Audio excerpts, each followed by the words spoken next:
So just saw the Charles Oliveira versus Michael Chandler fight, and man, that was incredible. So there's a couple of things about this. Number one, hats off to Charles Oliveira, man. That guy has had a hell of a career, and I think he's had 28 fights in the UFC that it took before he became a champion. 28 fights is a long time to be in the UFC. Most people don't have 28 fights in their entire MMA career. He spent 28 fights out of his 30, let's say it's 33-8, so what is that, 41 fights? So he spent essentially two-thirds of his career in the UFC, and it took 28 fights to get to the championship. Correct me if I'm wrong, but I believe that is the longest anybody has ever fought in the UFC before getting a title shot. And, he never was an interim champion. He never got that opportunity, but he finally did get it this time. And the guy's got skills. The guy has essentially closed off most of the gaps in his arsenal and his fighting style, and he is a perfect combination of everything. Obviously jiu-jitsu wise, perfect. Probably can't beat anybody. Nobody can beat him when it comes to jiu-jitsu, I don't think. He has been submitted, but if you look at his submissions, it's usually because he's either been rocked or he's tired, right? But now his jiu-jitsu is on point.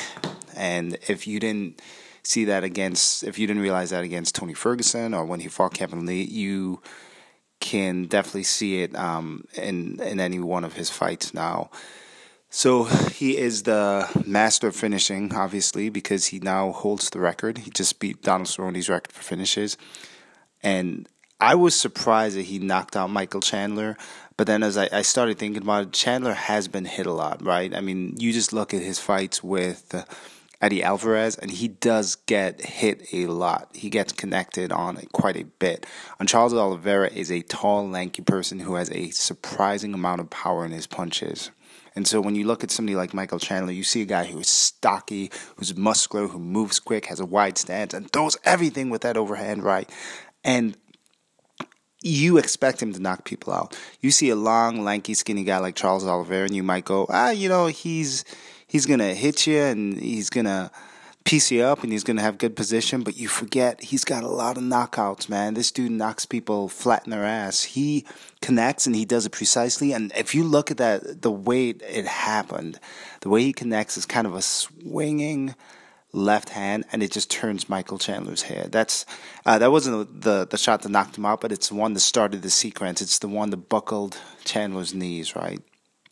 And Oliveira, man, he is always in a really good position where when he gets hit, the blows are basically glancing off, because in order to hit him, you have to connect away from where your punches will peak when it comes to power. What I mean by that is a lot of guys, when they do connect, they're connecting when Oliveira's not exactly in front of them, when he's kind of shifted away, when he's created distance. It's basically past the peak part of the arc of the punch, right? So he does that, and he sets up positions, and he learns how to strike from there. So a couple of things that stood out real quick. Obviously, within moments of the fight, he's landing calf kicks on Chandler. And Chandler has a history of being affected by calf kicks. That's got to be something that he's got to look into, because that fight against, Primus, where his essentially what happened is he had a kick that connected to the perineal nerve, which numbed up his leg, and he couldn't stand on it, right? So he's vulnerable to that. I think it's because he's got a low stance. He puts a lot of power into it, and he puts a lot of weight on it that whenever it gets disturbed, he got knocked down twice from kicks connected from Oliveira. But the thing about Chandler, he's a hell of a wrestler, and he's a hell of a closer. So he did eventually close with Oliveira, and you know what he did is he basically blasted through the wall of defense Oliveira pits up. So this was interesting, because Oliveira basically was keeping his knee up high, kicking him to the body, just a straight front kick. and then shifting backwards, and then framing out with his arms a little bit, and then landing some pretty decent punches. And then when he did get hurt, he would dive in and actually took Michael Chandler down, which was really interesting. But Chandler just blasted right through that, connected a few times, both on the feet. I mean, on the feet, it's really interesting because Chandler was doing pretty well. And I don't think it was, usually you think of the wrestler and you think, well, wrestlers tend to be able to land because guys are afraid to take them down, right? So you think that Oliveira would be dropping his hands, looking to defend the takedown, but Oliveira probably would welcome the takedown. He is a wizard with jiu-jitsu, and you'll see in this fight, man, he did something really interesting. Number one, he took Chandler down, but he is the prime example of how to use jiu-jitsu to survive a match when you're hurt. Given, I don't know why Chandler didn't let him back up, and it seemed like Oliveira wasn't really holding him there. Realistically, Chandler could have won this fight if he had backed up and they had gone back to the feet and Oliveira was still rocked, I think. Obviously, it proved that Oliveira had the chops to go back and forward with Chandler and connect and knock him out. So you never know. The same thing might have happened. But it was this weird thing where it was almost like he was proving, yes, I can be inside of your guard. I can be in the ground with you and use my wrestling to beat you. And hats off to Chandler, man. He had his back taken by Charles Oliveira, and he escaped. He got out of it by really interesting way. It's actually pretty traditional, so nothing too special. But Oliveira kind of had the double unders, the seatbelt grip on him, and then Chandler waited patiently, fought the hands, and then exploded. Massive explosion. And it's interesting because with jiu-jitsu, sometimes those short guys or short, stocky, wide guys, when they're matched up against tall and lanky people, they can explode pretty easily and they can get out of certain positions. Obviously, the lanky guys have an advantage in other areas, submissions and sweeps. But sometimes the escapes, man, those short guys really can escape pretty well. So that might have helped him out as well. Oliveira proved his toughness, and hats off to the ref, because honestly, there was a point where Oliveira was getting hit by Chandler, and you could have arguably stopped the fight, right? But what's interesting though is Oliveira kept moving. A lot of guys, they turtle up and they just put their hands on their heads and they take the punches in the arms, and even though they're not taking the brunt of the power, the ref will still stop the fight. But Oliveira, if you look at him, he's moving his head back and forward, and the punches were actually probably connecting more than a lot of guys do who get fight stopped. But he was moving back and forward, shaking back and forward, and dove in on legs, and he just ended up dragging Chandler to the ground and used his jiu-jitsu. He took a couple of punches, but he used his jiu-jitsu to survive that round, and he kept enticing Chandler to stay in, kicking him in the knee, doing some up kicks, and Chandler kept coming in, trying to land punches, because Chandler was looking for a finish. He was looking for a ground and pound finish. He wanted the fight to be over quickly so he could put his stamp on the championship, and that's probably a mistake when you look back on it, right? But who would have thought that after what happened in round one that Oliveira would come out and connect, because you would have thought Oliveira would just want to try and drag him to the ground, right? So, great fight. Oliveira always in great positions, always knows. He went from, basically piecing up Chandler on the feet lightly in the first round, surviving some hits, and then diving into a hell of a takedown in the first round. And if things had gone a little bit differently, he could have finished it early right there. And then Chandler could have finished it if things had gone a little bit differently with strikes. And then round two comes on, and Oliveira finishes it there. So that was a hell of a thing. The other interesting fight is obviously Ferguson against I can't even say the guy's name, Dariush, but what happened is, I think we're looking at Ferguson's downfall as far as his career goes. He was obviously really upset over this, but I mean, he didn't have anything. It was pretty crazy because he had nothing, and on the feet he was getting pieced up, on the ground he was getting pieced up. So here's the thing about Ferguson. I think what happened is Ferguson just throws everything and tries everything when it comes to the ground game, right? And it worked for him so well. It worked for him against, guys like Kevin Lee. It worked with him against pretty much everybody he went to the ground with, up until he ran into Gaethje, right? Because Gaethje just never really took it to the ground. Or let Ferguson take it to the ground. So he's a decent defensive wrestler. And when he's in the ground, he throws up very unique and very unorthodox submissions. You could see it here. He's doing like what they call this, like the knot tie, where he's going over the shoulder. Then he's also pulling rubber guard. He's trying to do a couple different things. He had almost had I don't remember if it was an anaconda or a dar stroke, but he had the grip, the figure four grip in. He just didn't have the position of the hips right. But all that stuff is really, really. It's quick and it's unorthodox, and you can catch a lot of guys with that. You can catch guys at some of the higher levels of jiu-jitsu as well. But when you start reaching the elite level of guys like Oliveira, or in this case Dariush, he is I believe he got silver at in gi, and then he was also world champion in no gi jiu-jitsu as a brown belt.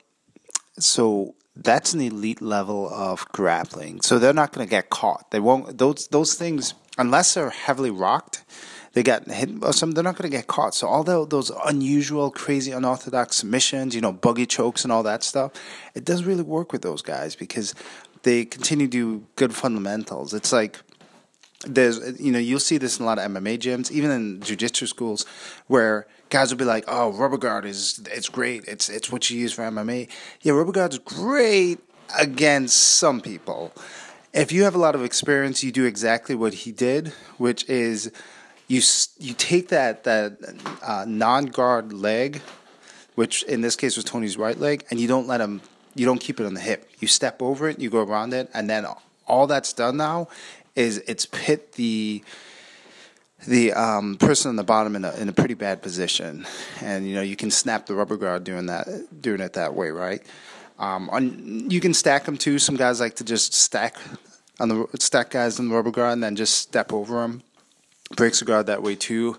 Though some guys who use rubber guard a lot will be able to defend that, but in this case, I mean, you can't pull that stuff off against somebody like Dariush, because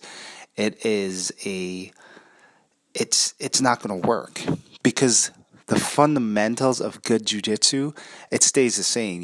Elbows in, controlling the hips, stepping over the legs, pitting pressure down, keeping balance.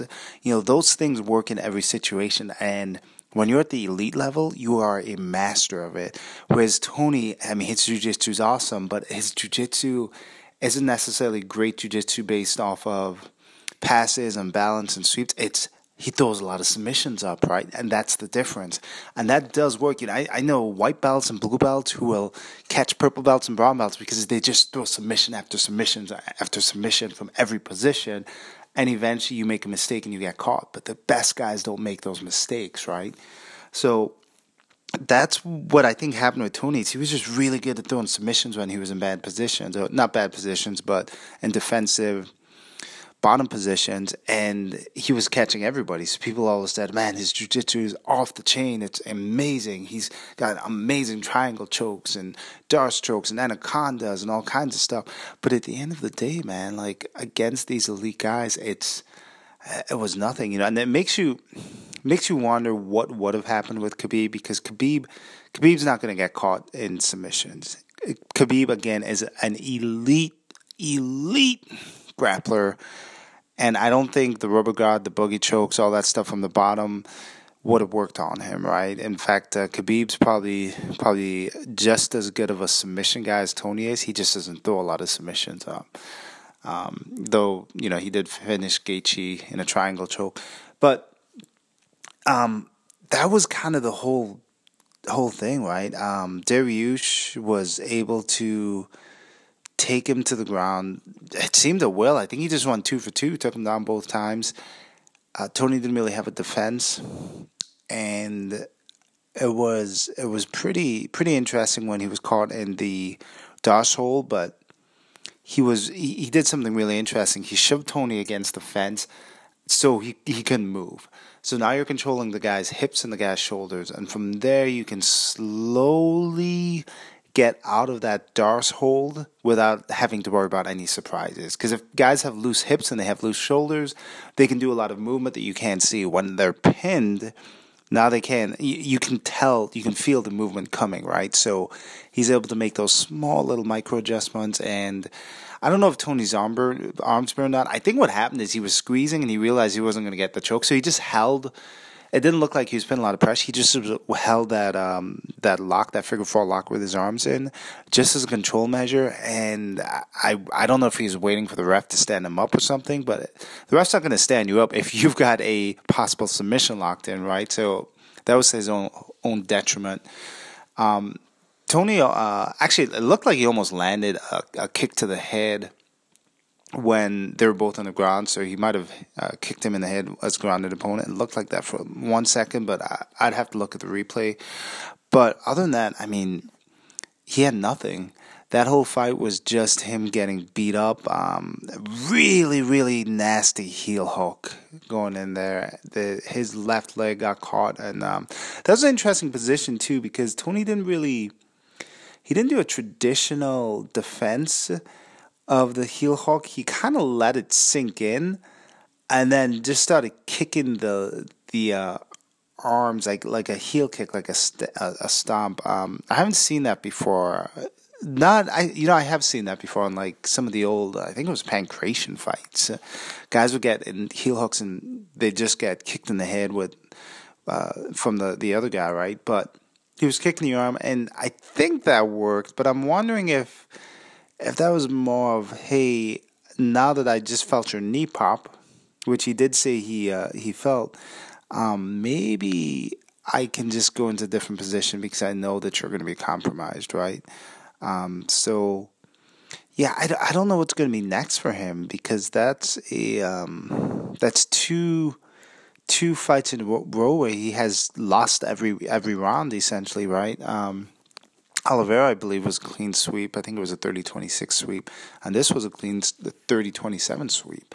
So now what that tells you is, it's one thing to lose by a knockout or by a submission if it's a competitive fight, but it is basically showing now that he's been dominated for the past 6 rounds of his career. So where do you go from there? Because now you have the number 9 guy who's dominated you, and Oliveira, the champ. That's excusable. Honestly, like, the thing is with Gaethje and with Oliveira, those are like the number 1, number 2 guys in the division, right? So it's not a big deal. But when you start getting down to Beneil Dariush and he's completely dominating you, he's the number 9 guy. Just on paper, it doesn't look good. So I think Tony, I don't think the UFC is going to cut him or anything. He's still a hell of a draw, so they'd be losing money if they cut him. But I think his next fight's not going to even be a top 10 guy. I think he's probably going to go back to the Kevin Lees of the world, who, I'm not sure if Kevin Lee is a top 10 guy, but hopefully he's not relegated to just being a gatekeeper, because his career is one that, I mean, you don't know where it could have been if not for a completely random knee injury where he tripped over a cord, because he was the interim champion, and he never got to fight the champion, right? He never got to fight Conor when Conor was the champion. He never got to fight Khabib, obviously, even though they had 5 different matchups scheduled. The interesting thing, too, is I wonder if early on in Khabib's career, when they were first scheduled to fight, if Khabib ran into Tony then, I think maybe Tony could have won that, because Khabib probably hadn't had quite as tight of a game as he did by the time they were going to be matched up for the 5th time. So it would be interesting to see. I think depending on where they were in their careers, any one of those fights could have gone either way, probably up until the last one. I think at the end, Khabib had pretty much cultivated the game that he was going to have that was pretty much tight and was at least nobody in the division could really do much against it. I mean, maybe Oliveira's jiu-jitsu is pretty legit, so maybe he would have found a way to go around it, but I don't think Tony's game would have done anything. Anyhow, those are just my thoughts. It's a pretty good night. The two fights before that, I don't really know. I think was that they're kind of a little bit of a snoozers for the most part. So nothing too memorable. There's a lot of back and forth action between them, but couldn't remember too much. And then, but the undercards had some. You know what? The first fight of the night was really good. Hats off to getting a knockout for our Brazilian friend, who was he was dominating with leg kicks at first. He got hit a couple of times. It was kind of back and forward, but then he pulled it off at the end with a knockout. And then the undercards had some pretty interesting fights. I really feel bad for Jacare. 41 years old. I think he's getting near the end of his career, man. He's getting beat up pretty badly, so I don't want to see him continue down the path of being beat by guys whose names who are going to make a name off of him, right? So that's hopefully he gets a nice victory and then hangs it up pretty soon. I don't think he has a path back to being a champion at all. And then I guess probably there's a couple of surprises there. Angela Lee ended up submitting. I'm not going to try and say the last name. I will screw it up, but it's the sister of the champion. That's how I will state it, because I always screw up the next name. I think I always end up saying like Sharapova, which is a tennis player. So I'm just not going to attempt. But everybody knows who it is. It's Valentina's sister, and that was hats off. Didn't see that coming. I will try it. It's Shenko, Valentina Shenko, maybe. Anyhow, it wasn't Valentina. It was her sister. But triangle win by Angela Lee. That was pretty interesting. Didn't see that coming. But hey, hats off for her. That was interesting. But overall, decent night of fights, a lot of finishes, which is always good. And I think that's probably why those two decisions. The second and the third fights on the main card just seemed like a snooze fest, just because there were so many finishes, and a lot of the other fights had a lot of good back and forth action. Like I said, especially when you're coming off of Barboza's knockout, which was awesome to see him do that. But otherwise decent night of fights. Liked it. Glad Oliveira is the champ. I actually feel that out of everybody who is kind of in line to be at least take a shot at the champion, I think he's the most legitimate. I would like to see a matchup against Gaethje. I think that would be interesting. Though what's probably going to happen is, with the Conor fight, they'll probably take the winner of that fight and pit it up, because Dustin Poirier technically he's got a win since Gaethje. Gaethje does not have a win. Gaethje basically fought the champ and lost. Dustin Poirier fought the champ and lost, but then he beat Conor. So he's got a win. So it'll probably be Poirier or Conor fighting Oliveira next. Otherwise, I don't know who else it could be. But we'll see. All right, thanks, guys.